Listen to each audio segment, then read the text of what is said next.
We are rolling. Okay, so look to the camera and just say your name, please. Okay, no, it's nerve-wracking. Go ahead, you're first. Simon. Roger. Yelena. Beatrice. Steven. Zach. Thank you. Alright. So, are we ready? Are we ready? Is the tape on? Almost ready. Almost. Hold on, Roger, hold on. Rolling. You know why you're here? Let me tell you. Okay, so first of all, I want to thank all these students for coming and joining this conversation, and I also want to thank the Bard Publications Office for putting it together and inviting me to come here and host. As I understand it, the idea here today is for us to have a conversation about what some Bard students are making of some very interesting, sometimes troubling, sometimes exciting developments in a rapidly changing and confusing world. So I'd like the 5 students here around me to introduce themselves, and instead of just giving sort of your basic credentials, it might be fun to tell a story. Hannah Arendt said that all pains and sufferings are bearable if you put them into a story. So we're going to have a panel. Panels are often difficult. Let's make it bearable. Tell us a story about how you came to Bard. I think everyone here has a very different story about how they got here. So I'll start on my left, and we'll go around. Or actually, we'll go around that way. So Simon, could you tell us how you came to Bard? Keep it somewhat brief and introduce yourself to us. Sure. My name is Simon, and I'm studying politics here. And that's not originally what I wanted to study. I wanted to study engineering. So it's a bit of a shift from that. But I went to this wacky kind of high school that kind of changed my viewpoint when it came to things. And I thought politics was a lot more important for me to learn because I wanted to, I don't know, had all these humanitarian tendencies sort of instilled, and I wanted to do something good and great. What was good was that I got a nice scholarship to go here, and I really liked. I mean, the one thing I knew about Bard was the fact that they're very politically engaged or active, and so that's why I came here, and it's been useful. It's been good that I did. Great. Sure. So I'm a senior, also majoring in politics, and actually my story sort of goes back even further than when I first got to Bard, right before I was thinking about going to Bard, because my older brother actually attended Bard. And he first came to Bard in 2005, and interestingly, he was the inaugural class of the conservatory. He was the first conservatory students at Bard to play clarinet, and he graduated in 2010.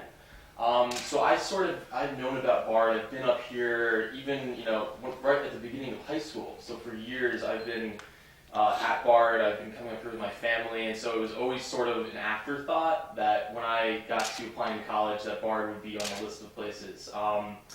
And that's sort of my story with that. My brother convinced me to apply, and everything he told me about this school was just motivating me to really come here. And then once I applied and I got accepted and I came up here, I said it felt right for me to be here. And I've, it's my 4th year. I think I've received an excellent education, and I'm glad I came. Okay, great. We are too. So I actually transferred to Bard.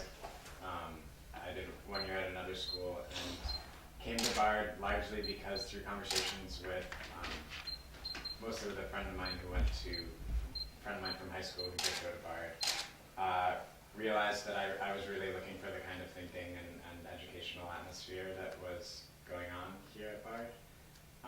So I was able to make the switch, and it's worked out really well. I really like the kind of really deep thinking that goes on, and asking big questions, and being able to talk with students who care as much about asking those questions as I do. It's been really great. So I'm a senior now, so sadly leaving, but it's been really good. Beatrice? I came to Bard after my mom told me that my colleagues at the school where she worked were alumni, and she said that they were among some of the best people in the building. I'd also been a chorister for about 10 years at St. Bartholomew's Church in the city, and sang with James Bagwell a lot. And his wife was also an alto in the adult choir, and she was just someone I always looked up to. So it just kind of cosmically made sense that I would apply to Bard, and I'm a senior as well, studying human rights, and I'm really, really glad I've been able to experience what I have here. Yeah, I am an international student, and I've sort of had no intention of coming back to the US after I'd been an exchange student in 11th grade. Living here for a year, I sort of I took a gap year after I finished high school and sort of wanted to stay closer to home. But during my gap year, I really realized that talking to a lot of my friends who had gone to US and to US colleges, that I was very attracted to the concept of liberal arts, of being able to explore a lot of my interests, a lot of different interests. So at Bard now I'm studying human rights and politics, but I've, for example, taken a lot of different literature classes that I feel like have really informed also my understanding of how societies work, how politics is made. And so for me, when I got my scholarship offer from Bard, I was actually very happy. I changed my mind like right then and there. I was like, wow, it's great to have this opportunity to do this and actually engage in this liberal arts thinking that allows me to explore a lot of different interests. Okay, great.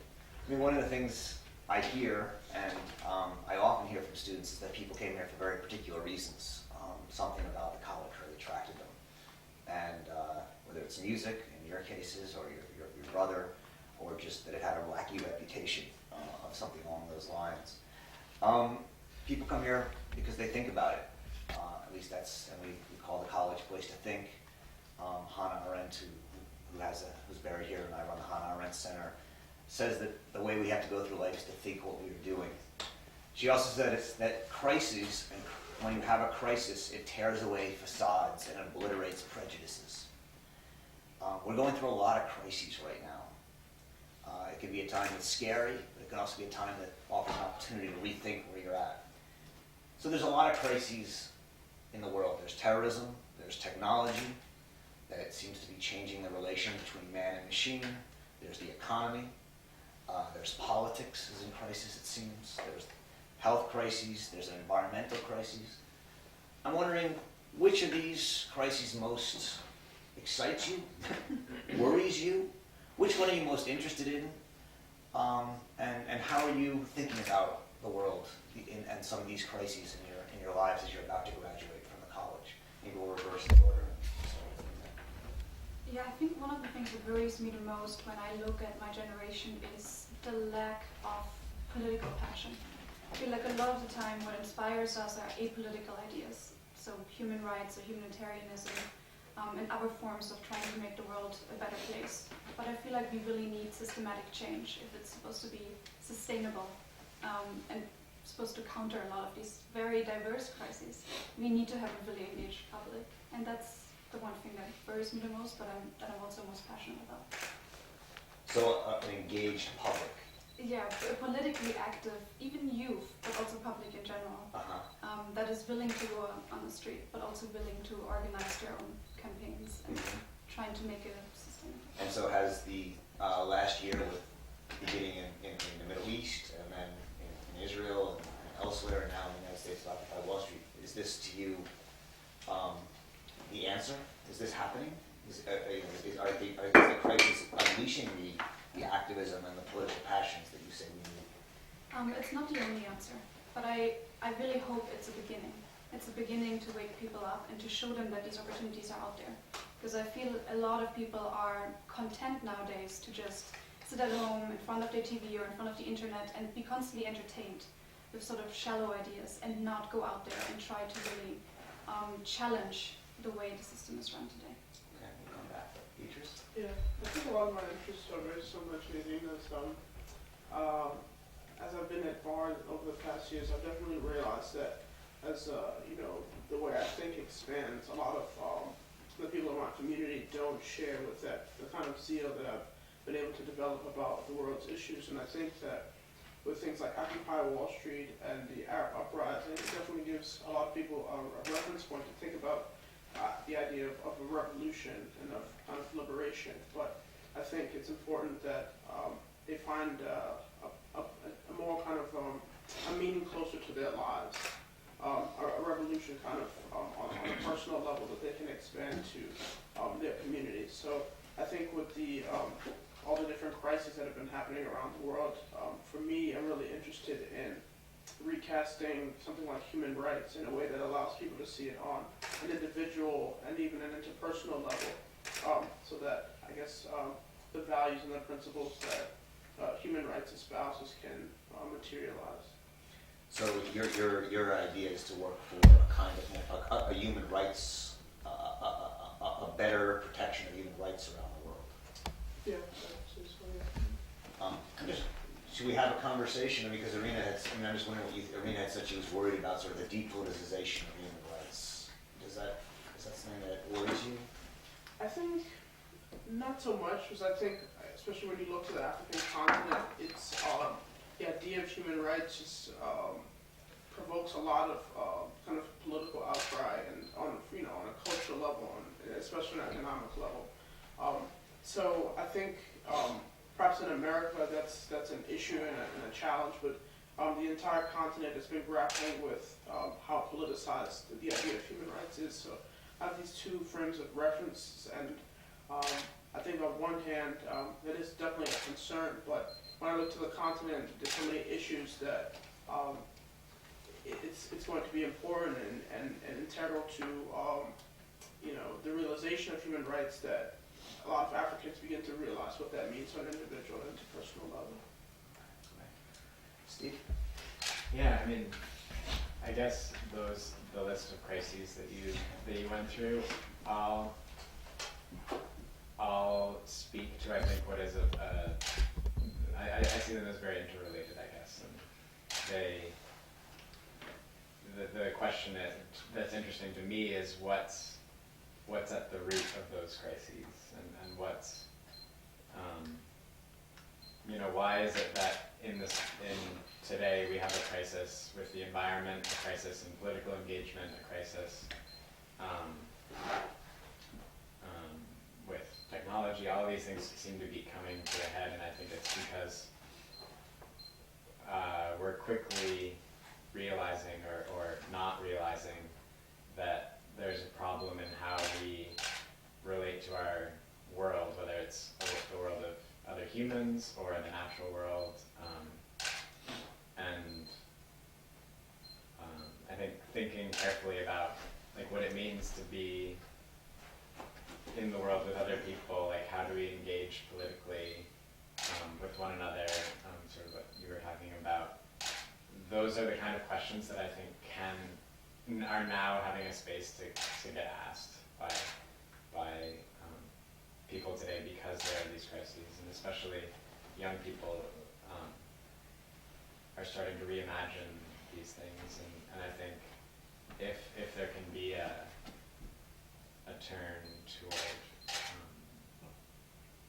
as kind of political engagement, like you were saying, I think you were talking about bringing human rights into a interpersonal level. I think forming those kind of relationships and acting in the world in the ways that it seems like you're talking about are the steps. And it's also, Can I ask what issues? Yeah. What political, towards what should we engage politically? Or is it more of a general political engagement?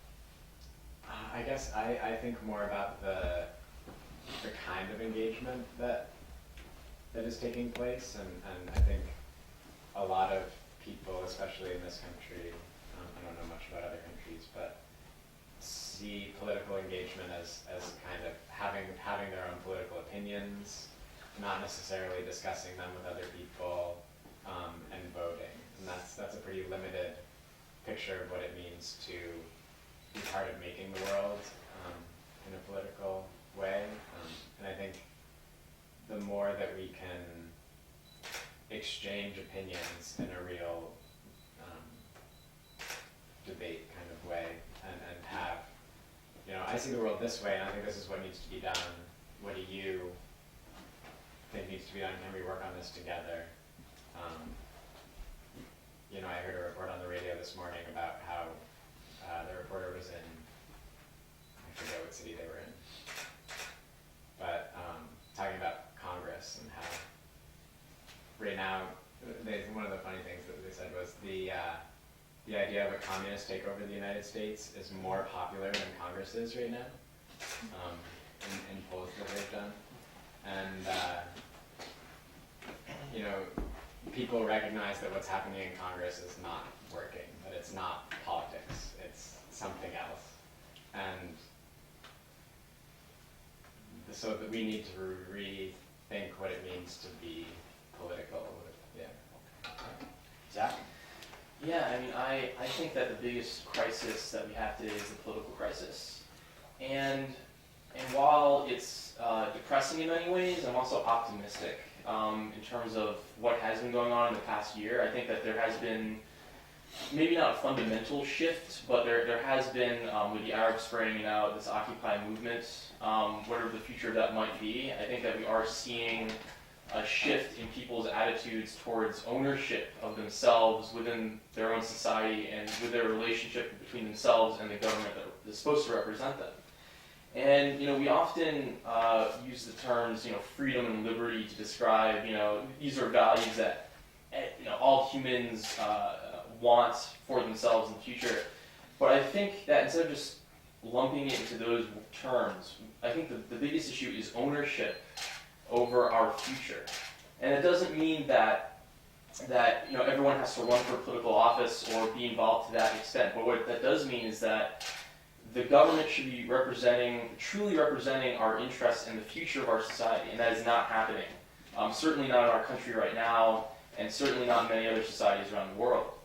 And so I think the political crisis has a lot to do with corruption. I mean, I think that when you look at sort of the campaign finance reform or the campaign finance legislation in our country, it allows certain interests to have a lot of power in our political situations. Have a lot of power. They donate a lot of money, and that influences the people that run our society. And so I think the vast majority of Americans and other people around the world simply want to have a fair stake in the future of their society for themselves. So whether that's some parts of the Occupy movement, I think espouse that, or we want clean elections, we want public financing of campaigns, so that if I run for political office, I don't have to spend most of my time getting money from special interests and corporations to have a fair shot of winning. And currently in our system, we don't have a system in place where you can run for political office and not have to raise millions of dollars to even be competitive. And that should not be the case. Any citizen should be able to run for office in a fair way without having to get this money from these people or these corporations. So I think that's the major political crisis right now, and that hampers all the other crises that you mentioned, the environmental crisis, the human rights crisis. They're all affected by how campaigns are funded and who really has influence in our political system. And if we don't solve the political crisis, I fear that many of these other crises will be unsolvable for a long time to come. But I am optimistic because I do see people coming up and rising up and demanding change. Is it going to happen very quickly? Probably not. But at least it's fostering a dialogue, that we can say, we'll come together and we'll talk about what we need to do for the future in a mass movement type of organization and move towards the future. And that's really, I think, the best thing we can do right now. So critics that say that it's not, that they don't have certain aims or it's not going in a very specific direction, I think that misses the point of what this movement's about, is trying to bring people together to try to have some ownership and stake in the future, which is non-existent right now. Okay, great. We'll come back to that. Sam? I'm from Pakistan, and there I think to an extent most of the crises that you've listed are more amplified than elsewhere, and I think that the list is longer when it comes to Pakistan. So I feel like the stakes are higher, which is why I'm studying politics in the first place. Out of the list that you've described, I think I've been compelled to believe that terrorism is the number one threat, but I've been beginning to seriously doubt that for a very long time. I think there's a crisis of governance, and by that I mean globally there's a crisis of governance, because I feel there's this very there's a difference between what people think is best and what people think is the right thing to do, and and how that translates. Because whatever one might think of the United States being in the United States about U.S. governance and how it works, and Congress and the executive or judiciary, and that this enshrinement of the Constitution and all those great values which Zach just talked about, they don't exactly translate into an international stage when countries talk to each other. And I think because Pakistan's been in such extensive dialogue with the United States, especially over the 10 years, I think there's a very, very different sort of interpretation of what American values mean and how they're interpreted in the world. For me, what's most important, I think, is that the crises that you mentioned are very global in scale. And yes, some countries are more affected than others, but I feel that there is a need for cooperation, and the way international relations right now works doesn't allow for that cooperation to exactly take place. Especially this big idea of sovereignty, trumping any sort of cooperation or any sort of there's just this big distrust, and I think that's something to do with how, I don't know, Hobbes describes the world to be. I don't know, I hope not, but I think that might actually have something to do with this idea of truth, really. I mean, of knowing what the issue is and doing what is necessary to avert what the crisis is. And I think that's why there's a fundamental misunderstanding, I feel, when it comes to countries talking to each other about what is at stake. And I feel because that they have this misunderstanding, they're not going about the right way when it comes to this, whether it's Germany in the Euro crisis or whether it's talking about Afghanistan with Pakistan. I feel that if there's a bit more sincerity, a bit more honesty, and a bit more, a greater realization of how dire the issue is, then I think we could take a step forward into actually trying to come up with an idea to solve it. But I think the simple mistrust and skepticism which exists, especially when it comes to countries talking to each other, it doesn't allow for any kind of productive action or even dialogue to take place. And that's something which I think worries me more. It struck me that at least 3 or 4 of you, maybe all 5 of you, to a certain degree, think the political crisis, the general overarching crisis, is underlying all the others: terrorism, the economy, politics, health. And I've heard a number of you say we need to get more involved, we need to rethink, with some optimism, in the sense we need to be more international. I'm wondering, where you think the friction is in the system. Is it with government? Is it with corporations? Is it a cabal of some sort? Is there corruption? Or is it the voters? I mean, a lot of these countries we're mentioning are democracies, and there doesn't seem to be a huge amount of will to change things. And so I'm wondering where one fights, or how one fights, or how you want to fight. Is this an issue that you see as your personal issue? I mean, how many of you are going to see public service, public engagement, bringing zeal and political action back to politics as your calling for the next 5 years as you lead BARD? Zach. I do, again, getting back to the political crisis, I mean, I think the main problem, the main root of all of this is corruption. And I think that in our political system, there are genuinely good people in our political system. I think there are good-minded politicians that want to do good by their constituents and by our society at large. But what hampers it from the very beginning is how they have to, in terms of political survival, how they perpetuate their own political career. And that is done by having to raise lots and lots of money from certain interests. And, and people can say, well, I won't be affected by that influence coming into my own political campaign or my votes I take or things like that. But it's hard not to see how there's a conflict of interest in a majority of these cases where I'm taking X number of dollars from this interest and then I'm voting on something that is related to something that might help that interest where I'm getting money from. And unfortunately that seems to be the case. So if we don't solve that, then I think it's going to be very hard for our political system to be sort of cleansed and free from that influence. I think that our politicians and people that actually make the laws for our country should be liberated in a sense, and they're not right now because of this, because of how their campaigns are financed and how they have to survive as a politician. And there are solutions to this. It's not impossible to fix this.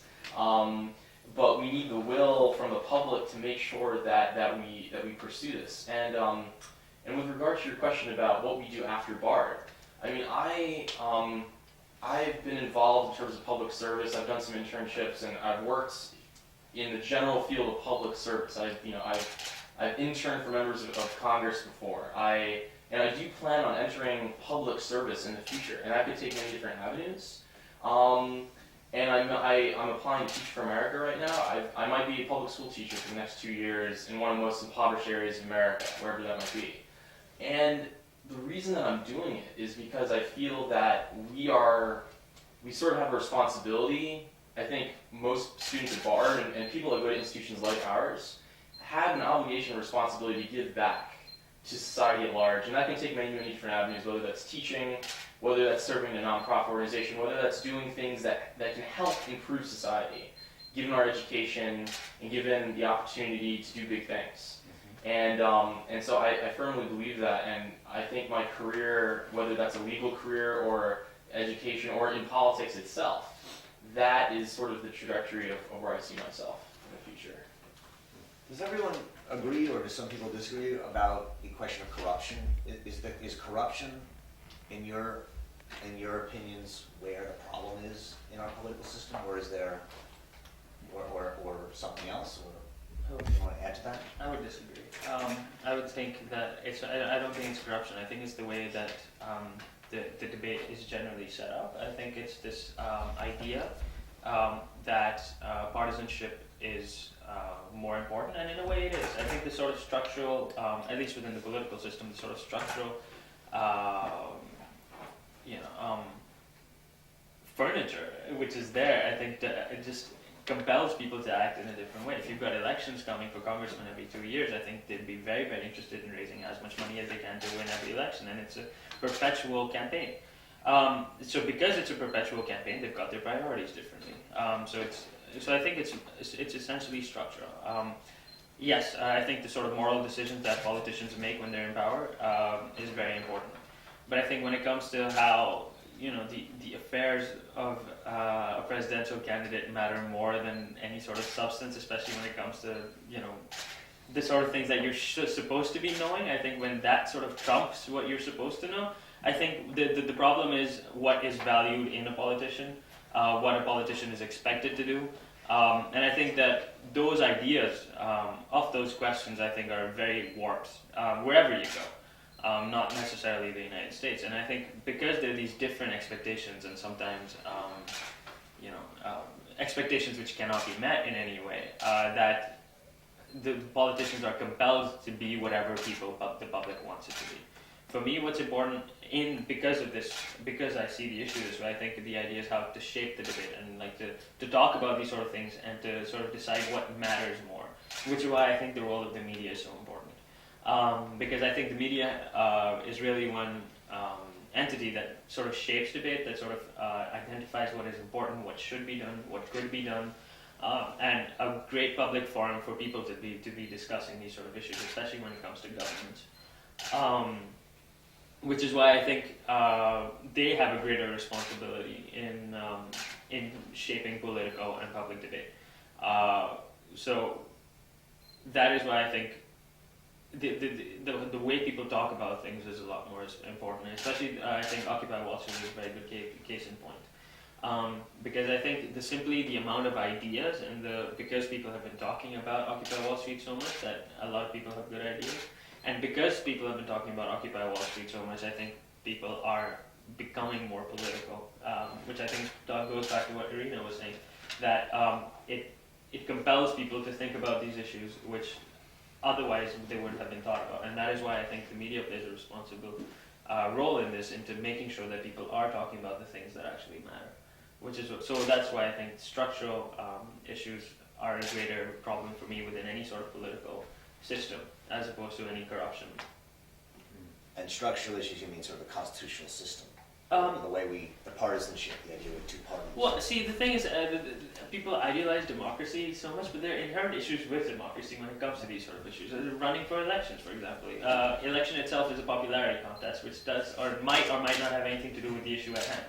And I think some of them you can sort of step away from, and some of them you really can't. The idea of different parties, for example, I think is a necessary evil. But the greater issue is that the idea that issues are complex, that they need to be thought about intelligently, is lost because of partisanship and because there's this need to see the world in good and evil, black and white.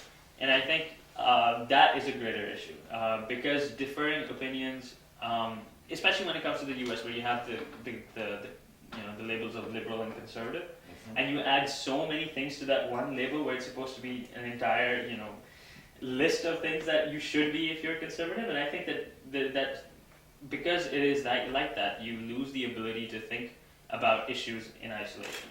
You have to be pro-gun, you have to be pro-life, you have to be pro-Israel if you're conservative. Where you don't isolate those issues and think about them in separation from everything else. And I think that is sort of the sort of systemic issues that I'm talking about.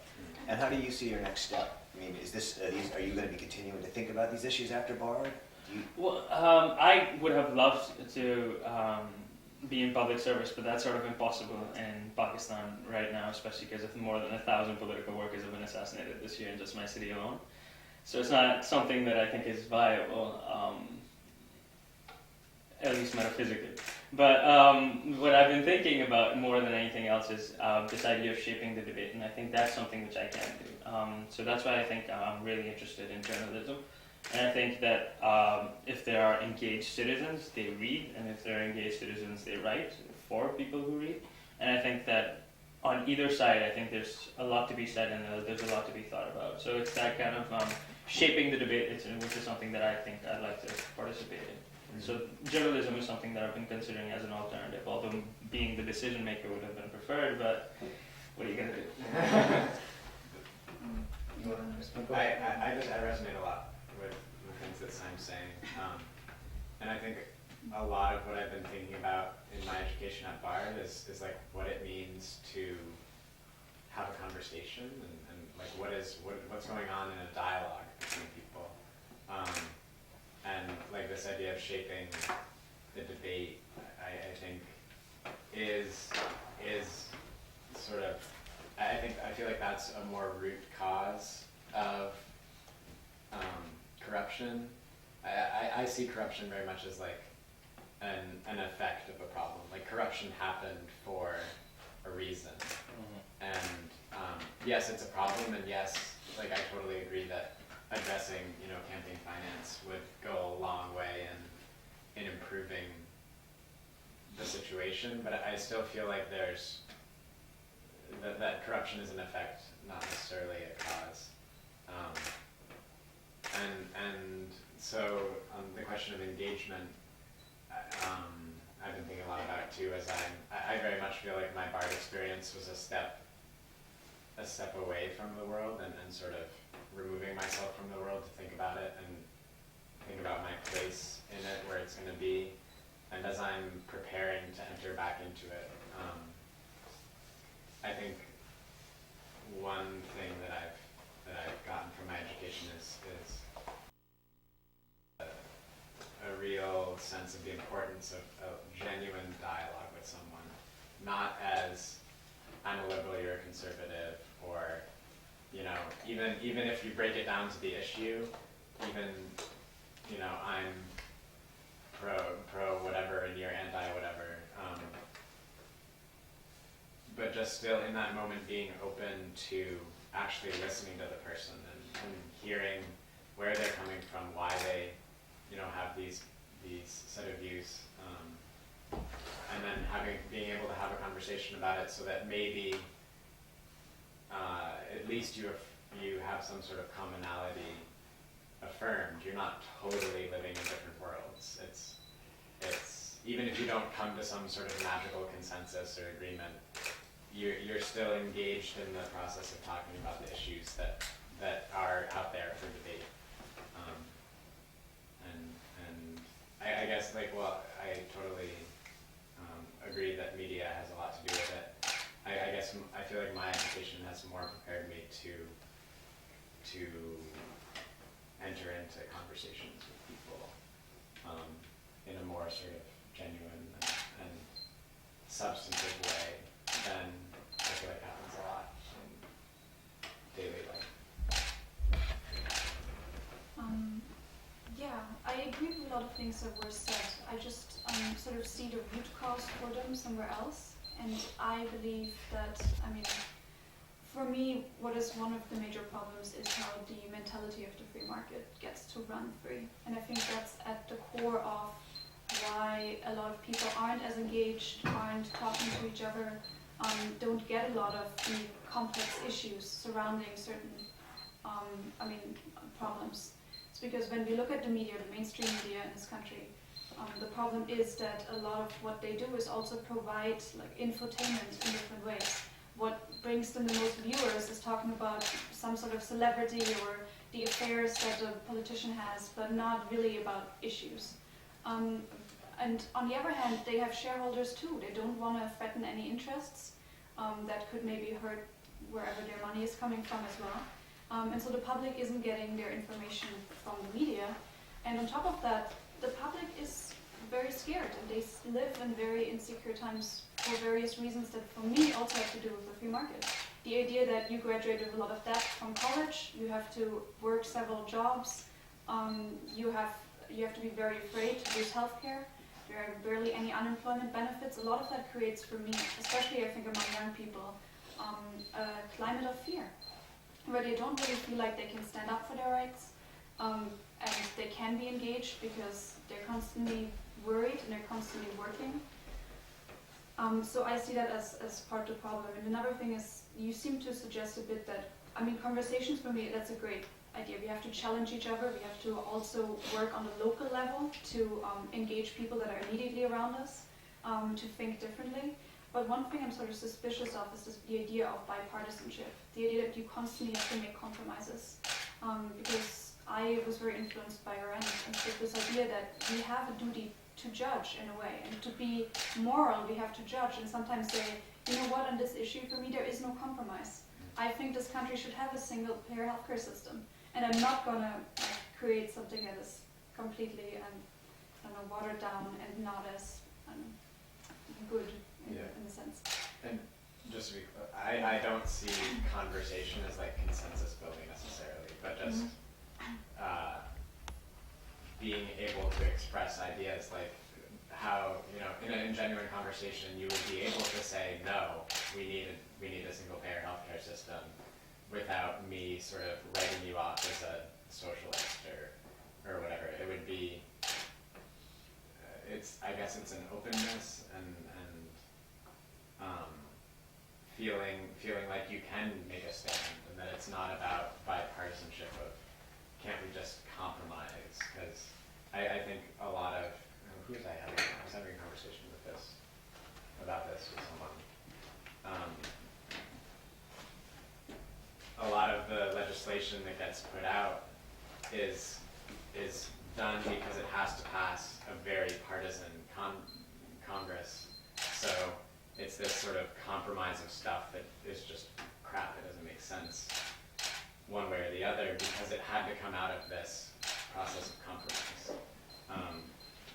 So I don't think, I don't see the role of debate and conversation as like coming to something we can all stay in our worlds and be happy with.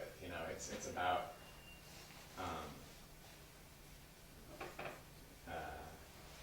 learning to see other people's perspective and very much changing opinions. And I think that's something that is not okay in the political environment, today. The minute you say, oh wait, I had this conversation with someone and I see things differently now, your political career is out the window because you're a flip-flopper or whatever. So there's a hostility towards being open to having something change your mind or having conversations and debates really affect how you go forward, I think. But yeah, I get you. Yeah, I think hostility is like a really good way to like think about why a lot of the different ways that people associate with one another, like different associations in different communities, kind of interact with one another the way they do. I'm thinking as I listen about Mississippi's like current situation and their history. I mean, because I spent the summer there and they're 50th in a lot of things, and there's so many efforts on the ground by policymakers and religious leaders to kind of move away from such a a period of so much just kind of staying in kind of a negative environment, and at the tension that a lot of religious leaders and politicians see is that the associations that happen even before people get to the polls is kind of what delays the state from kind of finding ways to communicate and finding ways to engage in dialogue. So I'm really interested in seeing how those different associations can still look outside those boundaries and say, okay, like we want our children in these types of schools, but we're willing to allow these policies to help other community members who want to see these types of things happen in their communities. I've heard a number of you speak about the media and education and corruption. In a certain way, Irina, I think, and Simon, to a certain degree, had a more political, maybe, understanding in a certain sense. There's the old saying that Hannah Arendt used to write about, but Max Weber as well. To make an omelet in politics, you have to break a few eggs. Not a lot of breaking of eggs so far around the table. I'm wondering how many of you think some eggs need to be broken, and we can interpret that in different ways. But I'd like to hear what you have to say about it. I mean, if you really think it's a crisis, what needs to be done? To quote Lenin. Go ahead. No, yeah. I mean, I certainly agree that some eggs need to be broken, because I do think there is sort of, if you want to call it corruption, it's a very institutionalized corruption. And I do think that there needs to be systematic change that will not come about through the normal election processes the way they have been happening now. I think the public needs to become needs to build up a lot more pressure. And I think if Occupy Wall Street is anything, that's what they're hoping to be, is to put a lot more pressure on politicians to be accountable to the people and not just to special interest groups or to making the free market even more free. And the freedom we get is the freedom to starve, the freedom to not have adequate health care. And so for me, I think there is, if we really want to change the way the system functions in the first place, in order for more people to be allowed into it, in order for more voices to be heard, in order for the media to present issues in a more complex manner, a lot of these things that we see as problems, I think there has to be a big mass protest that builds up pressure in different ways. And there needs to be a different culture of accountability as well, which is why I like that WikiLeaks in its own way broke some eggs and showed governments that they should be accountable to the great public too in their way. So kind of transparency. Yeah. I mean, how far do you want to go with transparency? Should everyone's lives be on the internet? But I don't think your representatives are your private lives. I mean, if you are a representative out there and you're making decisions on behalf of a whole What country. about all the websites you visit? But, I mean, I was more talking about WikiLeaks in the sense because Well, yeah, it but is WikiLeaks really- is simply a beginning. Once the principle of WikiLeaks is out there for governments, why isn't it out there for politicians? Why isn't it out there for professors? Why isn't it out there for school teachers? Because I think there is a huge difference between someone being a private individual, and I think their privacy should be protected, and someone acting as a representative of a government and as a representative of the people. And I think once you're acting as a representative, then this privacy shouldn't, in a sense, exist the same way, because these representatives need to be accountable to the people they're representing. But as a private person, I think privacy is extremely important. We shouldn't just be sold by Facebook or other websites to, again, corporate sponsors who just use these websites to monitor our consuming habits. Like or I try to say, influence you us. are, and you all use it. Sure, Right? we do. And I don't know if all of you do, but some of us do. And I'm just wondering if that's part of, is it Facebook's fault? Is it the government's fault, or is it our fault? And I guess let's start there, or is it all of them? To a certain degree, I think it is our fault, but now the internet is becoming more conscious of these things. So I just accepted my invitation to Diaspora, which is a new social network that basically keeps information in the user's. The user basically still owns all of the information he or she puts out there. So it's an alternative social network site that was based on the idea of Facebook, looks pretty similar in a sense, but a lot of people are now joining that instead because they decide that this is probably better for them. Anyone else want to talk about eggs? Yes, I absolutely agree. I think we need to break some eggs. It's about time. And I think that, a way that we can do that is to, within our political system, to get people to start, and the word's used too often, but compromise and actually speak to one another in a rational way about, facts and objective ways of solving issues. And that was mentioned by a few people at this table before. We've never been as partisan ideologically as we have at this point in time, like ever before in our history. And there was a time where people from both sides of the aisle could come together and work on issues in a realistic way. But what's happened now, people can have their own political philosophies, and you absolutely should. And I don't like labels, but if you are more progressive minded or more conservative minded, whatever that might be, you can hold those values and those philosophies. But ultimately, our democracy, I think, it's been fairly successful. We've existed for over 230 years. I think that's a pretty good measure of success. And with a democracy as large as ours, over 300 million people, it's going to get a little messy. There's not everyone in America are progressive. Not everyone in America is conservative. And you need people to work together to solve these problems. And people have just, whatever the causes of this trajectory might have been, the fact remains that we've been very politically, ideologically moved to the sides. We cannot work together, and we have to work together. And yes, ultimately that means people are going to have to give in to some things. I'm going to have to give up something I want. You're going to have to give up something you want. But we have to be looking at this as the greater good for the future of our own society, not only for our own country, but for the world, on many different issues. And so I think cracking some eggs means putting all the problems that we have personally with one another and ideologically with each other on the side, and actually sitting down and trying to compromise and get something done. And again, not for its own sake, not for the sake of saying, I want to be bipartisan, let's be bipartisan. No, it's saying, let's deal with climate change and actually deal with it in a sensible, objective way and figure this out, putting everything aside. Let's deal with our foreign policy, putting everything aside, and actually dealing with it one-on-one. And that is not happening right now, and that would be some eggs I'd like to see cracked. I think fewer eggs need to be broken than I think they do, and than people generally think they do. I think if you look at the Middle East, for example, I think the situation had been going on for 30, 40 years with most of the dictators that were there, so I thought, okay, in that sense it's about time that they get rid of them. But I think as how the crisis is unfolding in Egypt, I think a lot of what needs to be done is a psychological / philosophical shift, as opposed to certain actions that need to be taken. I feel that certain countries, not the United States so much, need to have a better idea of what they want out of their government.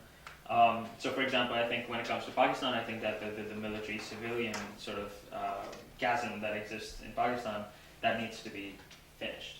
But before you go and try to do that, I think there should be a lot of thought into what you want to take its place and how are you going to get it. Within the United States, I think, again, more is required from that philosophical / psychological shift as opposed to any structural changes within how the democracy works. I think when it comes to climate change, as Zach said, I think if people think that, okay, first you need to accept that it is a problem, I think then you can go a long way in trying to solve it. So I think that's the basic thing that needs to be changed, as opposed to some people being fired or any sort of eggs that need to be broken. I think most of these issues, even in conversations such as this, I think the problem is that there needs to be a difference in the way people think about these things for it to move on somewhere. That's why generally when it comes to any sort of, that's why I think Occupy Wall Street is good, in that they're more interested in how they think about these things as opposed to doing what is necessary. But then what you expect to change of it is radically reduced as well, because so then the question isn't, to bring any sort of, to get bankers arrested or to get congressmen to pass legislation, and the issue becomes to ask how differently these sort of things can be thought about. When it comes to things like, say, the American-Israel relationship, when it comes to nuclear weapons, any issue, I think, needs to be thought about differently before people can consider what sort of action needs to be taken differently. And in that respect, I think not that many eggs need to be broken in. It's more of a internal process where people think about things differently. But then the question, which I'm struggling with myself right now, is how that shift comes about. And I think that's less to do with holding up banners or pickets or things like that, and more to do with contemplation. Contemplation. Yeah. And the answer that I would give is, and I've been talking about it before, but just like those kind of changes happen when you talk to people, and come out of contemplation. Sure, it's talking with people and talking with yourself. It's a dialogue. It's a dialogue, and I right now I mean being the philosophy major that I am, I don't see how the kind of I don't see how any action or like legislative change. I don't know if I believe that actually.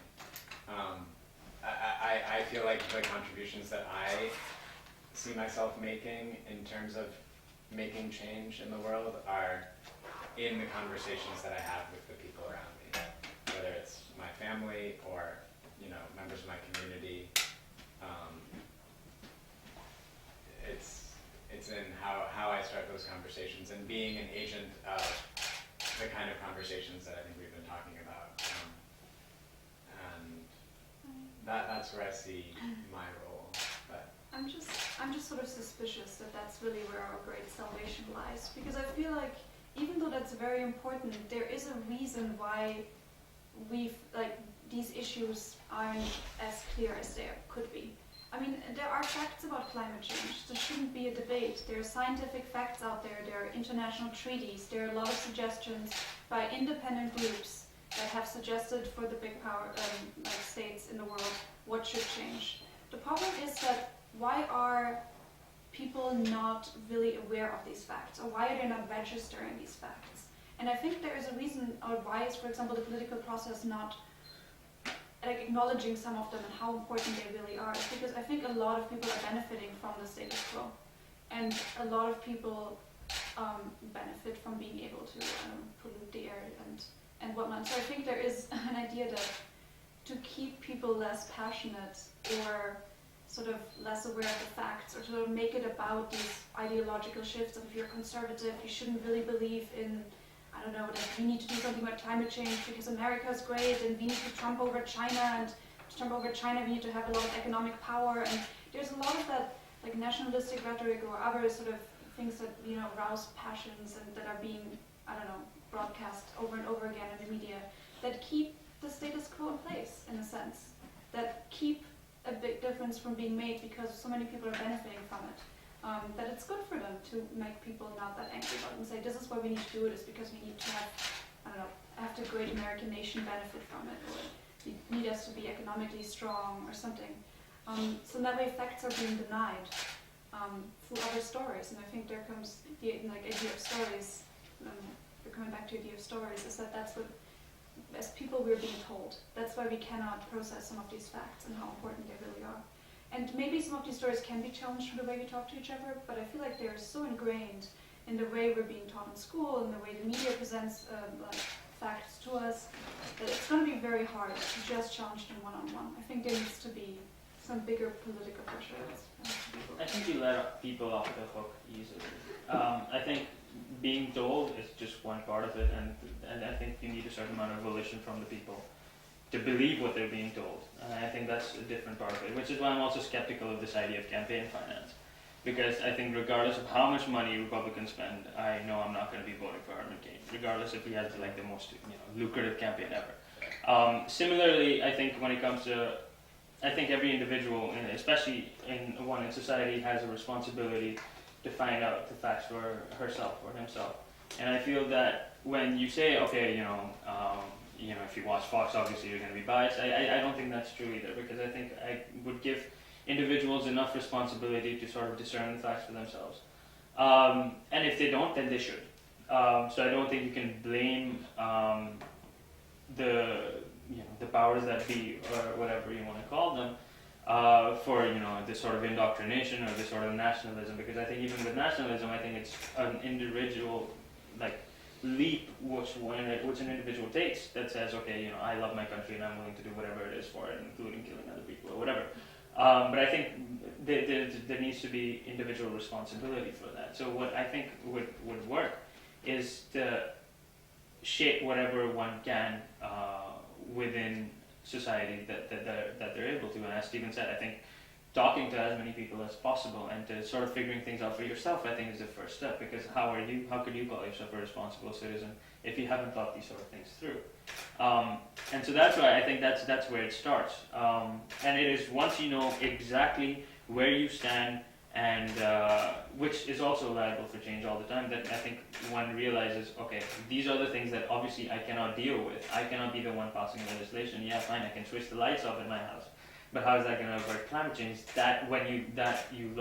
It is at that point that you look at your government and talk about, okay, the problem again is that obviously the companies, especially oil companies or mining companies or whatever, they obviously think that they can continue with the status quo indefinitely.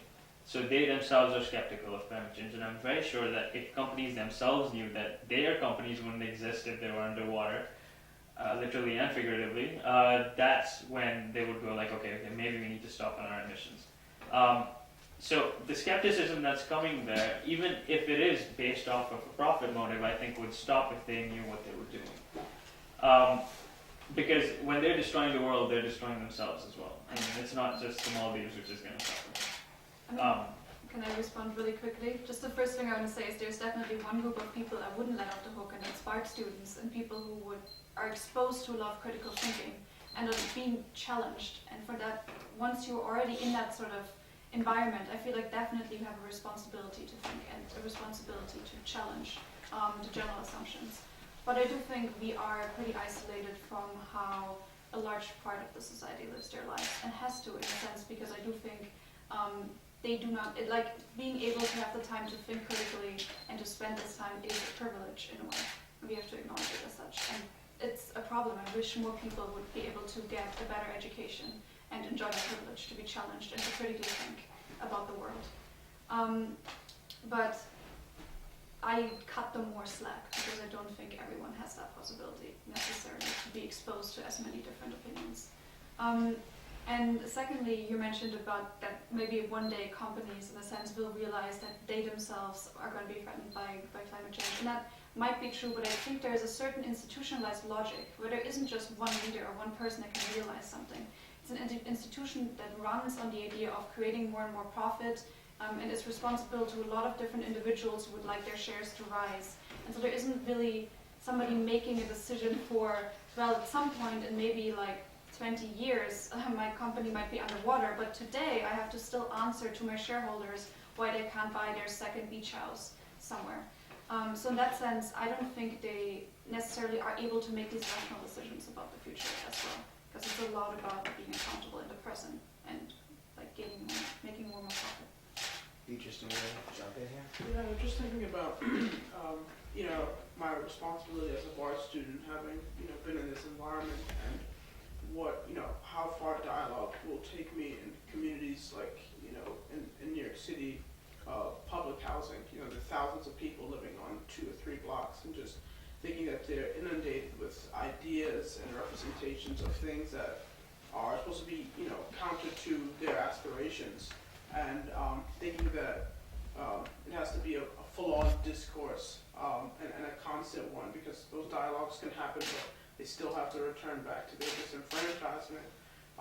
So, just finding ways to not only bridge that gap, but allow them the agency to articulate the changes that need to occur in the environment. Many of the tenants living near Connett's implants have had children for generations suffering from asthma. So, why not move, the dependency on the healthcare system, is fueling that complacency.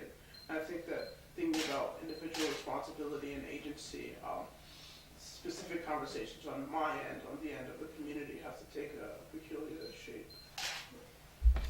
And how do you see the role of people like yourself or Bard students in shaping that conversation? Is that something you aspire to do?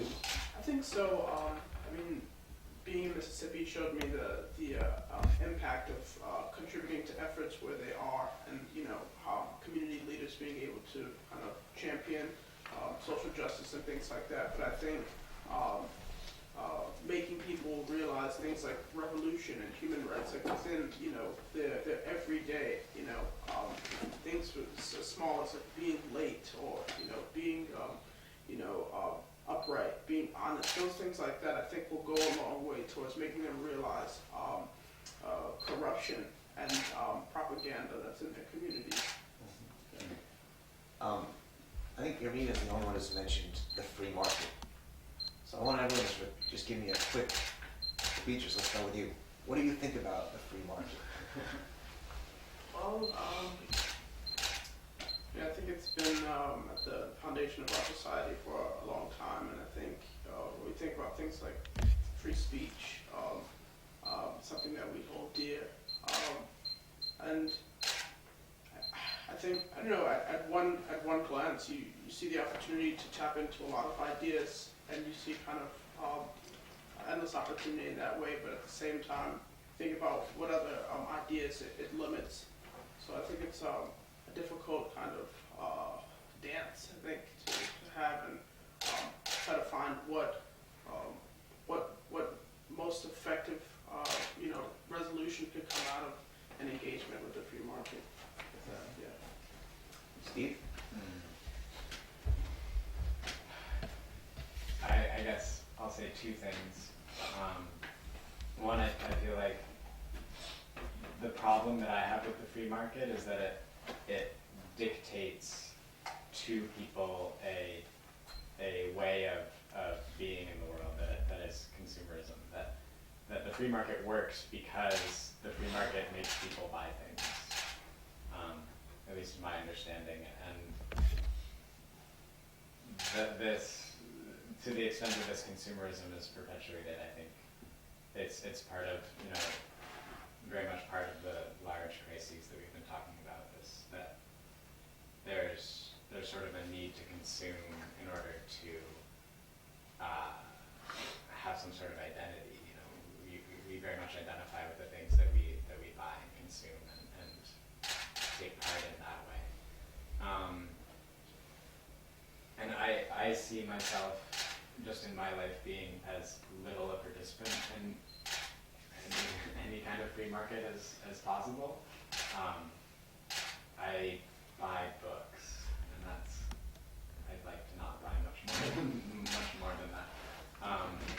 So just being very aware of the things that I am buying that are produced by, the market, and knowing when it's something that I feel like I need to buy, and when it's something that I don't need to buy, and drastically reducing the amount of stuff that's in my life. And I feel like I've done that already by just not buying new clothes every year, and not buying the next new thing whenever it comes out. I have a pretty basic cell phone that I've had for 4 years, and I don't use it very often. I'm not planning to buy a new one when the next one comes out. It's just trying to make use of the things, buying as durable things as I can so that I don't need to then buy the next thing, not using any sort of disposable products. So just very much limiting the amount of stuff that I need to buy, I feel like is the way that I'm resisting consumer society that is driven by free market. Okay, Zach. Yeah, well, I'm not one of those. I don't put my entire belief system in the invisible hand of the free market. I think that, I'm also not one of those people that's diametrically opposed to capitalism. I think that, in many respects, it's run wild, and it has hurt us in many real ways. And I think that there are certain things that should be outside the purview of the free market or capitalism.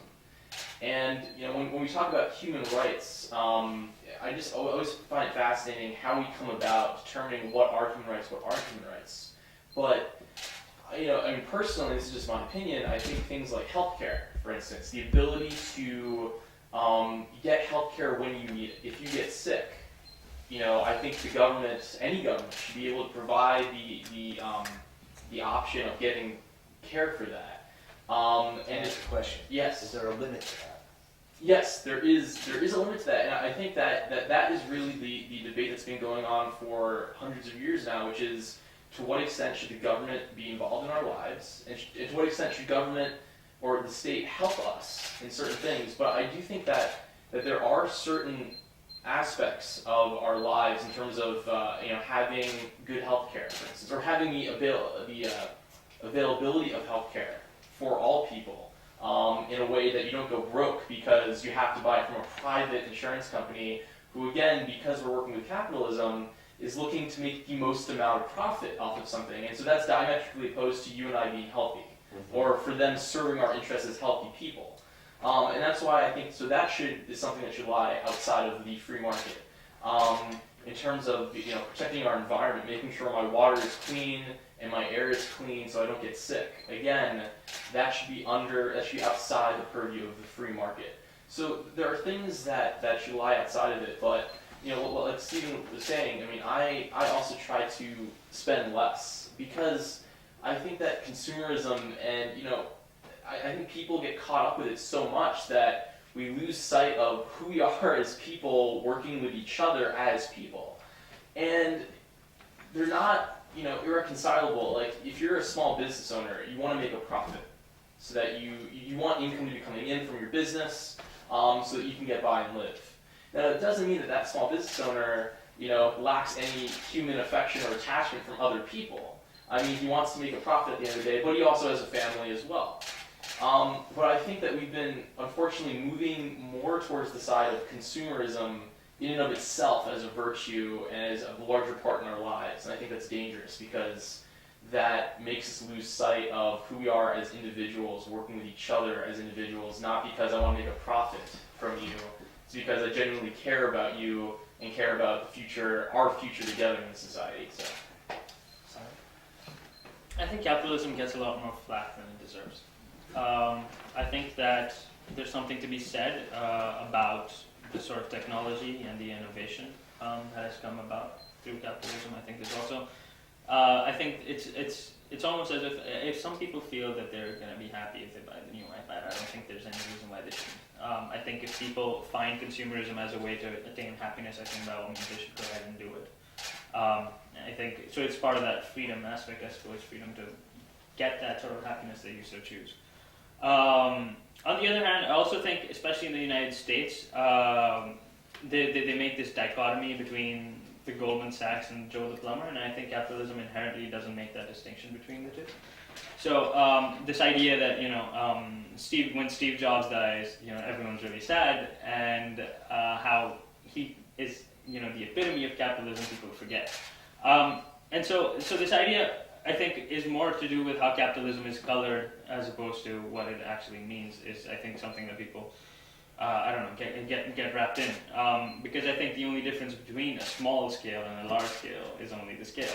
I think everyone wants to make a profit, and if everyone prefers, they'd like to make more profit. That in itself, I don't think is a bad thing, but I think it's what's really important is what that results in and how much that profit comes off of at other people's expense.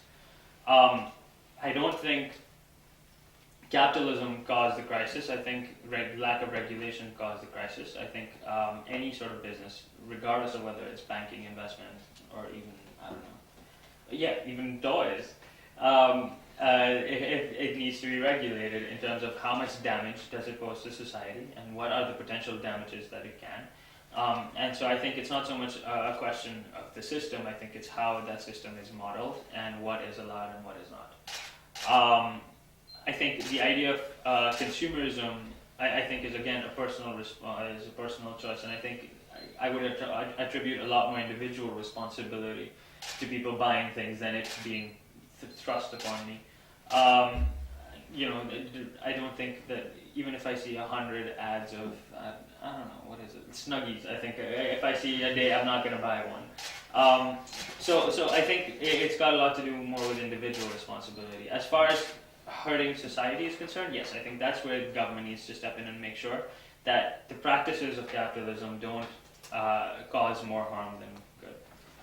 So that's where I think it needs to be very heavily, in some cases, regulated, but I don't think inherently it's as bad as people suggest. Can I answer to that really Yes, quickly? please.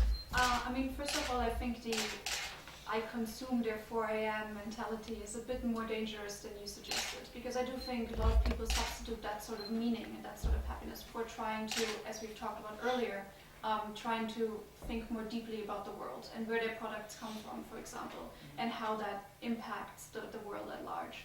So I do think that is sort of used as a substitute, but you're right, we have to also take individual responsibility for not thinking about these things and for just consuming blindly or mindlessly. But secondly, I want to say I don't think innovation is always thrown around a lot when it comes to debates about capitalism and why it's such a great idea. And I don't think that's actually true. I don't think we just innovate because we want profit. I think we innovate for a lot of other reasons as well. It's just something that, if you want to say in our nature or something we enjoy, I don't know. But there are open source projects, for example, where people innovate or write computer programs that they'll never benefit from. They just put out there for free on the internet for everyone to also rewrite and write their own little ideas too. Or people innovate for not-for-profit organizations, for the global south and for impoverished communities. We don't just innovate out of our, greed for profit in a way. And also, talking about capitalism, I think it's very important to get your definitions straight in a sense. I mean, it's not that if you're opposed to certain things that capitalism does, you're opposed to all sort of small business interactions or something. I think when we really talk about the big threats that capitalism poses, it's large-scale, like international corporations that are involved in a lot of different ways politically and also in, have a huge impact on our environment and the way, the world is being run. And also one thing that I don't think anyone has brought up yet is, even though there's a lot of impact on the environment and water and politics, I think also one thing that I'm very worried about with how a lot of these international large-scale corporations are run is the exploitation of workers. And where our cheap products are coming from is that a lot of the time, a lot of work is being outsourced into poorer countries and in the global south. And that's how we are building, our wealth over here, which we benefit from in some ways. We have to be more conscious of how much we do consume that comes from that sort of dynamic of exploitation. But it can only be changed if we have systematic change. It's not enough that I buy fair trade chocolate once in a while. I think it really needs to be that there needs to be tougher regulation on trade policy, international. It strikes me that one of the problems that you're all confronting is one that came back in the very first two comments by Beatrice and Irina when the issue of humanitarianism was raised. If you want to fight for some change in the world, whatever it's going to be, you know what the change is that you're going to fight for. And for those of you who are two human rights majors here, one of the ideas that we think about in the human rights program is how humanitarianism, in a sense, replaces other ideologies and other politics that have largely been discredited or people have lost faith in. And so it's sort of the least common denominator. And Beatrice defended it, I thought, interestingly and helpfully so. But I'm wondering, we have pragmatism that's come up around the table in a certain sense. Let's make it work. Socialism, humanitarianism. anti-free market kind of socialism. I don't know if that's a fair way of characterizing. I don't think it necessarily has to be socialism, but I do think a lot more regulation. I'm wondering if people feel the lack. Does your generation face a crisis of the ideas? The lack of ideas that could motivate people to pursue a common project? I mean, even democracy, to a certain extent, has been questioned both by you and I think even by some of your comments, which, I'm not trying, it's not at all critical. I think we're in a time in which democracies are in crisis. And I should have added that to my list at the beginning. Throughout Europe, here, elsewhere, people are really wondering if democracy can work in the modern world. And I'm wondering if you guys feel that loss of an idea you can believe in, or whether you have ideas that you believe in. So I want to start. I mean, this is partly what my senior project is about, is because I'm writing about the idea of humanitarianism, which during this funding was always based on the idea of being apolitical, just alleviating suffering, no matter who the person is that's suffering, no matter what the context, no matter what their political leaning.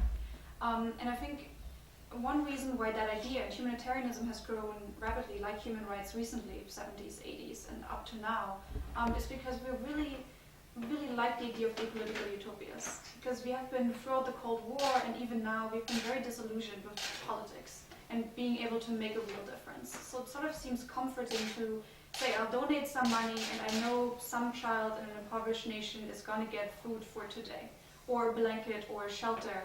And it's sort of comforting. We feel like some of the anxiety has been lessened because we are causing some sort of change, or at least can tell ourselves we are. But the problem is obviously that is just putting a band-aid on a profusely bleeding wound or something. That's not actually gonna change the dynamics. And I think that's where the lack of ideas comes in. We don't really know how to affect the political system. It has become so complex. Does that depress you? It does. I think it does, because it seems so hard to really make a difference, because everything is so international. Even if we try, there's a feeling that even if we now change something about the way the US is run, China is gonna overtake the political stage and then maybe pollute even more, or exploit, in their own way, or I don't know. So yeah, I think depression is definitely involved in hopelessness, but we have to keep fighting. That's what we do. Does it depress you or not? I think I'm more apprehensive. It makes me a little nervous to think about having to face the system maybe head on. I don't know, this idea of, when something says no, to make it say yes, it's already said no, kind of plagues me, and thinking about how disenfranchised communities can still believe in ideas of kind of liberation and freedom with a system that every day kind of hits them over the head with the same ideology is difficult. But I guess my hope is in, the small, very removed communities like Bard. I think, the special spaces where people can kind of get away from, that haze and kind of think deeply about change and ways to resolve a lot of the issues. I think that's what gives me hope. And then kind of entering back in that and grappling with those ideas with people who are facing them. Zach, where do you? We have the hope of the small community, sort of despair, but we keep fighting. Where do you fit on this? I do have hope actually for the future. I think that at least and this is only within American society, it differs elsewhere, that we are a nation, we do have a progressive future. I think things have become more progressive in the sense that, consistently more people have been given more rights and more liberty over the trajectory of our history. There was a time where we had slavery. That went away. Women couldn't vote. Women could vote. And right now, for instance, I think an example of this trajectory of progressivism in our country is the LGBT community, transgender, lesbian, and gay people. And I think that there's every single generation in the future is more progressive than the one before it. And so that gives me hope. I think that, our generation overwhelmingly supports the rights of LGBT people compared to, people that are in the older generation right now. And because of that, I do have hope that that things will get better for the future. Will we solve all the problems? No. Will all the problems be solved in our lifetime? No. And there are certain things that might, like economic conditions in the environment where there might be a foreboding presence of that in the future. But I think that we are naturally optimistic people who will, in small ways, make society better over time. And I think we have a natural track record history of doing that, and I think we'll continue to do that. So yes, I'm optimistic. You want to jump in on this question? I think that the sort of disillusionment that comes from political systems comes from how the political systems were sold to people. I think the sort of democracy promotion that the United States has done, especially over the past 20th century, as the end-all and be-all of any sort of political system, has been the problem. Where people go like, okay, we've got it now, and I think that's been a problem because you realize that one, you have systemic issues which come from politics. Like I think Congress being broken is part of being in a democracy. I mean, it's something that bipartisanship is an expected sort of result to come out of that, and so people get disillusioned with the sort of system that they have. And I think communism is very similar. I think communism was sold as the end-all and be-all during the Cold War, and the people that were, and the countries that were communist, I think, had the same sort of feeling, where they go like, okay, I'm in a line with about 5,000 people waiting for bread in the morning. I don't think I'm liking this very much. So I think the problem is, again, the way people thought about these sort of political systems and how the systems themselves were agents to provide happiness to the people living in those countries. So I think there was a very sort of basic understanding of what those systems mean and what they provide and what they fail to provide. So I think when it comes to humanitarianism, what humanitarianism, especially if you see it as an apolitical thing, I think it provides basic things which you don't have to think about in terms of ideology. But to know that, okay, you can say this, or you can not be starving, or you can, have clean water, or, you don't have to be slaughtered for your orientation. I think sexual orientation. I think, so what humanitarianism does is provides a platform for things for equity in your life to a certain extent, regardless of the political system that you're in. So it sort of supplements the sort of things that I think people thought that the political system would provide.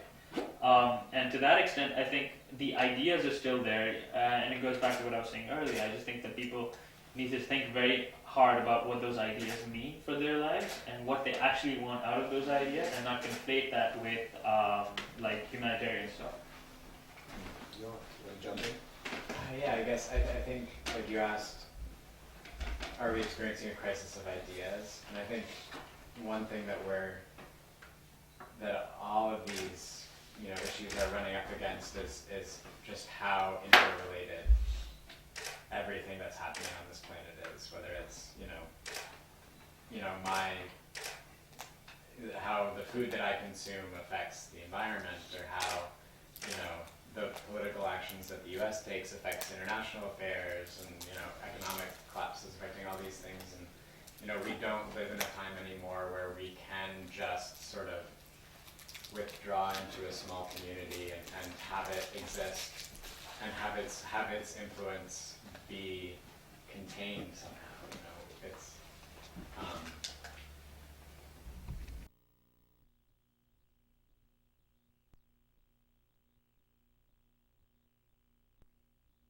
and those kind of things. And I think the extent to which we raise awareness of how interrelated everything is, and where the things that surround us in our lives come from, and what history they have, will be like that's the attitude that'll help generate ideas. I think is if we face head on the fact that we're living on this planet that is so complicated interactions. We can't do anything anymore without it having consequences that are way beyond. Is anyone not hopeful?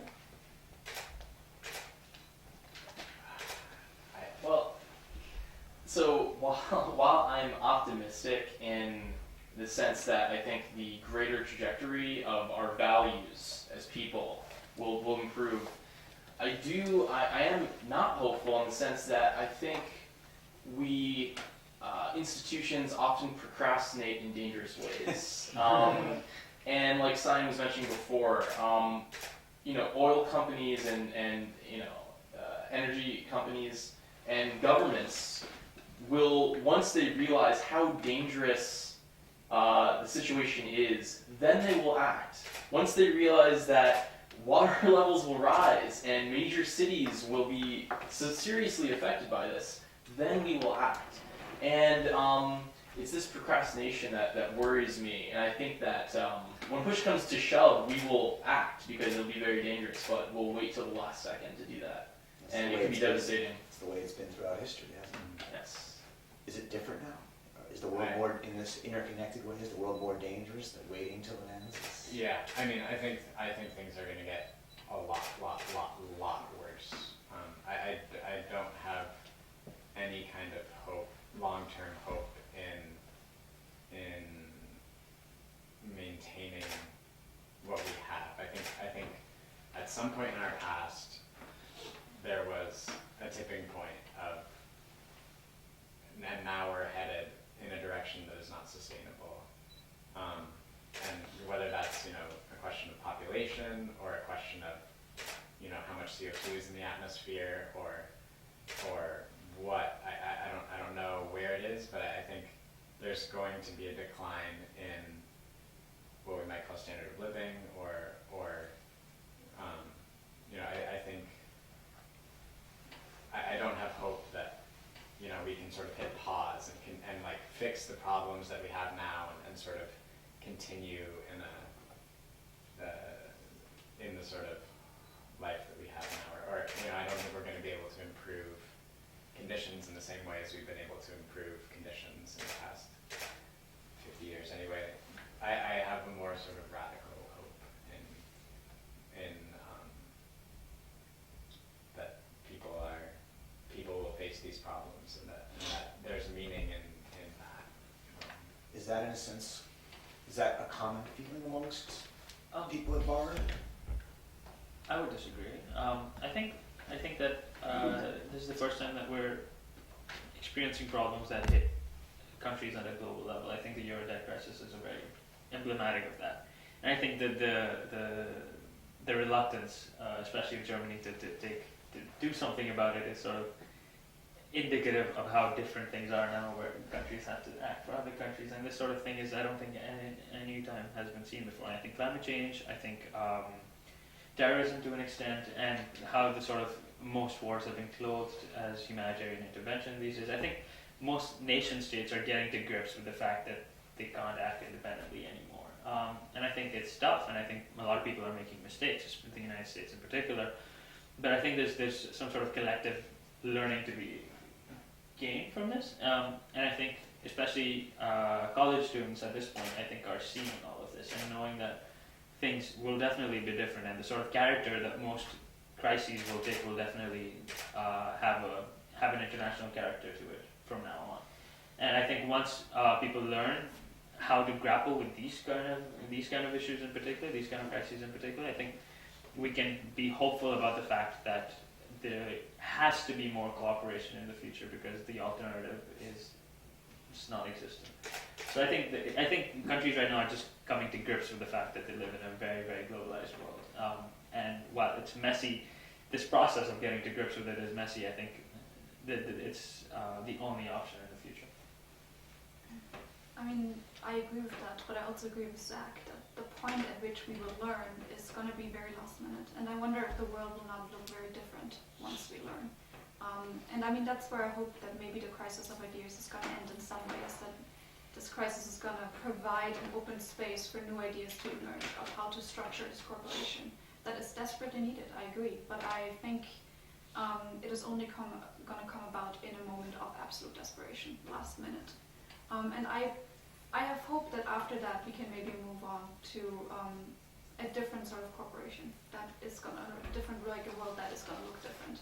But I'm also hopeless in the sense that I think it's going to happen. So, yeah. last minute when things are already about, the heavens are about to fall. Let me ask a personal question to some of you. Personal. I don't know. I guess in 2011, somewhere around 85% of college students who graduated moved back in with their parents. There's a new term, I don't know how many of you have heard it, called emerging adulthood, which the New York Times Magazine did a story on this year. I guess sociologists say that the transition to adulthood, it comes from completing school, leaving the home, becoming financially independent, marrying, and having a child. In 1960, 77% of women and 65% of men had reached adulthood, by that sociological definition, by the time of 30. In 2000, fewer than half women and only 1/3 of the men had done so. And so there seems to be a sense that there's this new sociological trend called emerging adulthood that, you know, is in somewhere around the 20s.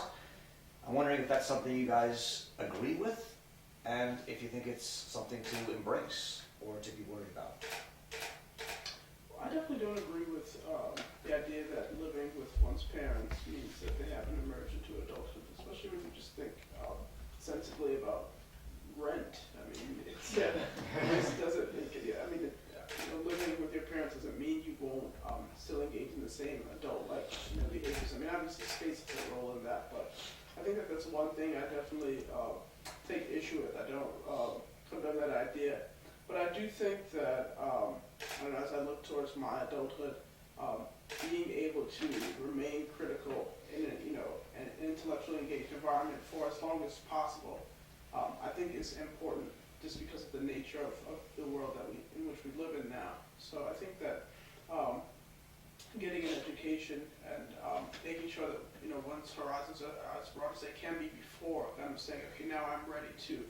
I think if in the past members of our country, the world society were doing that, I think we'd have a different discussion today. Yeah, American society doesn't really have a way to think about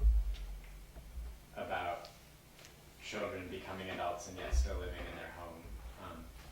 And I think that it would be important to develop that, because I think that idea that somehow you aren't an adult if you're still living in the home with your parents is problematic. And while I understand that, providing a home for yourself is very much a part of being an adult, and if your parents are still paying the taxes or they paying the mortgage or whatever, in some sense you're not fully taking on the responsibilities of living. But I think especially with student debt, there was a article in the Times a while ago about how its focus was how all of these college students moving back in with their parents is a really bad thing for the economy, because they aren't going and buying all the furniture and paying their rent, and they're doing what they have to do to make ends meet. And I think that's it shouldn't be a given that when you leave college you go buy a house and start over kind of. I think that actually has perpetuated a lot of the problems, especially economic problems that we have, is this idea that part of being an adult is buying a new house and buying all of your stuff to fill your house, and instead of making do with the perfectly good house that you grew up in, and engaging in the community where you grew up and being a full member of that space. That personally, that's something that I feel more attracted to. Whether I move in with my parents after I graduate or not, I want to go back to my home community and be an adult there, because I was a child there, and I want to be an adult in that same space and learn what that means.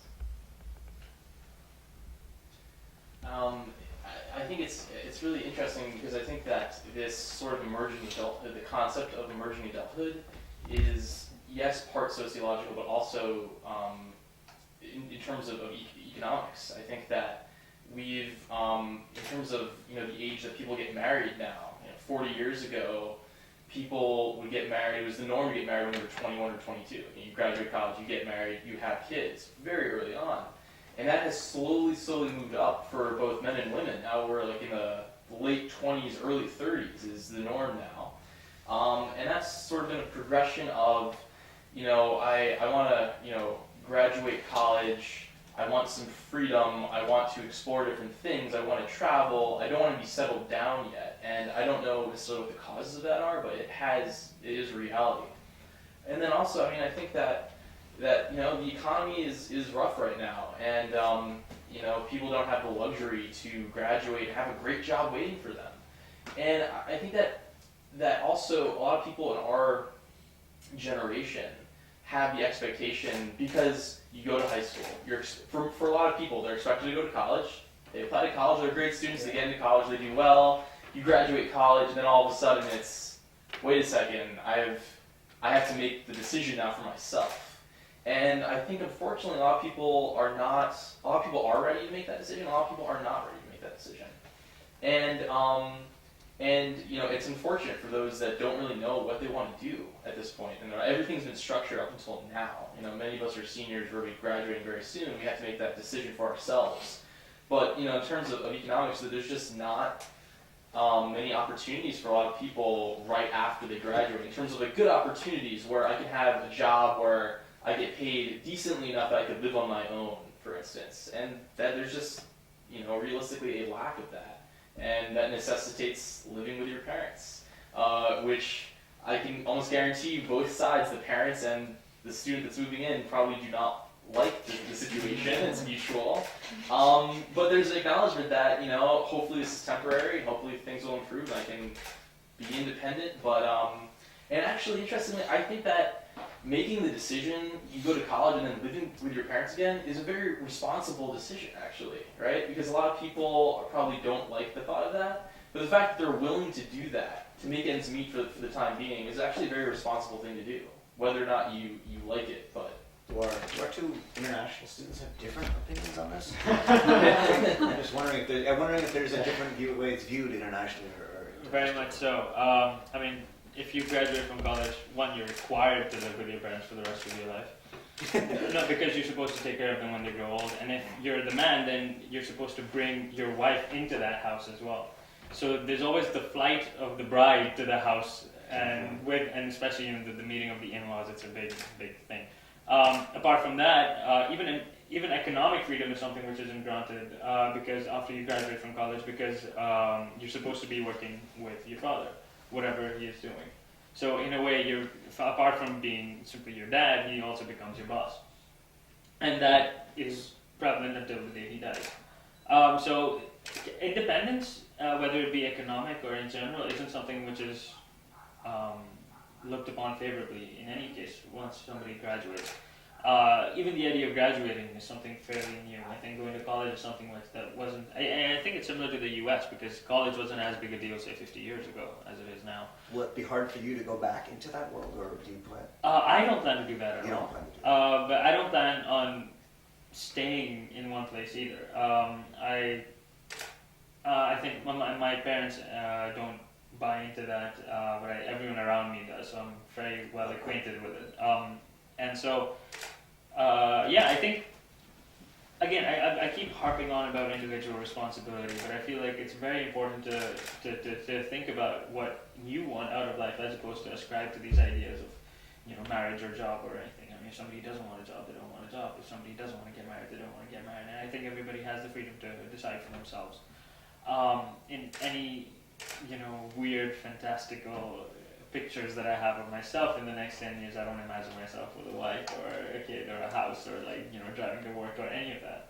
I don't know what is there, but I know that that's not it. So any sort of traditional or conventional ways of looking at adulthood is something that I don't necessarily ascribe to. I might pick something out of it, I might like a job. But that's not because I think that that's what I should be doing. I think this idea of what somebody should be doing as an adult, and especially when new terms come about, again, I'm very skeptic of accepting those terms and sort of normalizing them. And so I've seen that other side as well, because I think in both cultures, back home and over here, there are very specific ideas of what being an adult means, and I don't necessarily subscribe to either of them. Do you have something to add? Yes, I mean, Germany is definitely a bit closer to the US model, but on the other hand, it's also a bit more, it feels a bit more secure still, because we have more benefits. So if you try and move out as a young adult, or if I would try and now pursue a doctorate there, I would still get state support.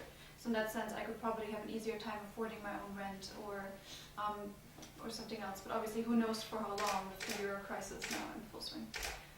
But another thing I just find is, especially when it comes to having your own family, that being one of the requirements for being a full adult, is because I feel like our generation is feeling so insecure somehow about the future, and feel like it's a very unstable place. We don't really know where it's going. It seems like a very scary decision to bring another life into this world and not know if you can still provide for the child, because you don't know how the job situation is going to look like. You don't know if you're going to be able to pay for healthcare or for education. It's a scary choice, I think, for a lot of young people. Is that something a lot of you are thinking a lot about whether you can afford to bring a child into the world? Is bringing a child into the world something you do when you can afford it? Is it something you do as an act of hope or faith? Is it something you do because what else would you do? Or is it a rational choice? And is it becoming a more and more irrational choice? I guess, is there anyone suggesting? Is this something, I mean, you guys can tell me you're just not thinking about it. I'm thinking about it, and I guess I haven't thought about it in economic terms as much in the sort of terms I think you were saying of what would it mean to bring a new person into this world who's going to be growing up in what will most likely be a mess. And do I feel comfortable with myself doing that? From a purely selfish perspective, I would have a kid because I want to learn what it means to have a kid. I think that would probably be the greatest educational experience I would have is how do I bring a new person into the world? The question is how to balance that desire to be oriented to the world in that way and reoriented to the world in that way with the concern for the child's well-being in a world that's a mess. And I guess now I'm today, or I'm leaning on in the past while I'm leaning towards the hope that newness brings, and that whether or not the world's a mess, there's still something meaningful about engaging in the world that way. So, I asked the question a slightly different way. I heard Martin Scorsese say the other day that he was asked what advice he would give to a young aspiring filmmaker, and he said, well, for a man, I would say get married as soon as possible, because when I got married, it put me under a huge amount of responsibility to have a living and do work, and it really spurred me to work. And he said, for a woman, stay single as long as possible. And obviously, he was representing a certain gender dynamics. I'm wondering if that enters your calculations as well. But I don't know. I'd say yes, a bit. I think it's something that's to be considered, definitely. Just because of the economic commitment that goes into being married and the expectations for that, and as a student, taking on student loans, and then the just economic responsibilities of adulthood. It's an interesting position to consider, especially when you think about how mobile you want to be and what it means to take another person along with you. So. Okay. Yeah, I agree with that it's but I think it's the same for both genders in the sense that it's harder in a more global world where you really have to move around to find maybe a job that you like or that is stable, to bring your family along, especially when your partner also is working, in that sense. But also I wanted to say one other thing about the child and sort of this idea is that I don't think it's really an economic decision for me, but I think that is the thing that makes the decision more scary.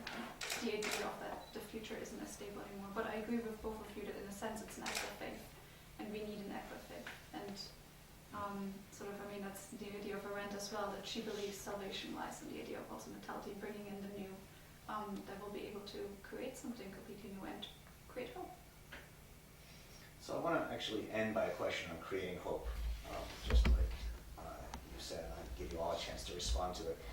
As many of you know, Hannah Arendt writes that courage is the first political virtue, since all political action requires that you risk leaving the comfort of your private sphere and your family and your work and your job and actually enter a world where you might be criticized, where you might be killed, where you might be, you might have your reputation besmirched. It requires a certain courage to have a child, maybe even today, as an act of faith. I'm wondering whether you think Bard breeds courage in students, and what would you hope to do courageously in the next year or two of your lives? Does anyone want to take a crack at that? Well, I mean, on the question of whether Bard breeds courage, and I'd definitely say yes. I think a lot of nights just walking on the dark, unlit back path. I think of, I forget where, but someone saying courage in French, and that's kind of how I get from, the admissions office to the gym back to my room. So in that, it's definitely something to think about as I, start to study, and as I think about the next step after graduation.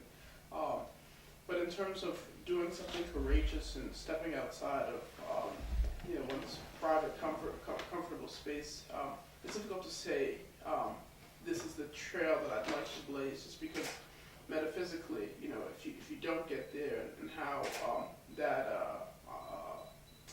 proclamation influences whether or not you get there. It's hard for me to say, like, this is the trail I want to blaze, but I think I know that in 20 years I'd like to look, back retrospectively and say, I've done something with my Bard education, and not just said that I got one. Yeah. I wish that there was an English equivalent for the French bon courage, because you say that to people in French-speaking places, in bon courage, and I've tried to sort of anglicize it, usually in the context of like homework and papers. but I think